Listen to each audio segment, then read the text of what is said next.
બાને રેખાબેન લાભુભાઈ ડાબી ને તકલીફમાં ઉલટી ઉબકાને એવું થતું હતું. રિપોર્ટ કરાવ્યા બાદ ખબર પડી કે આના 3 વાલ્વ બ્લોક આવે છે. બરાબર, તો બ્રિજમોહન સરે એવું કીધેલું કે આનું આપણે ઓપરેશન કરવું પડશે. તો 3 વાલ્વ બદલવા જ પડશે. બરાબર, તો રેસવાળું હતું અને તકલીફવાળું હતું.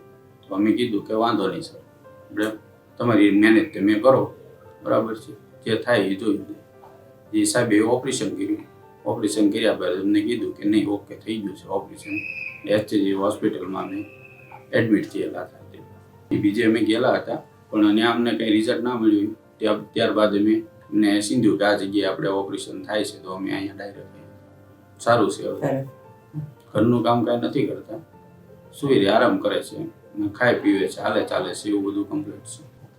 સ્ટાફનું કામ બહુ ફર્સ્ટ ક્લાસ છે, સાહેબનું કામ એ ફર્સ્ટ ક્લાસ છે.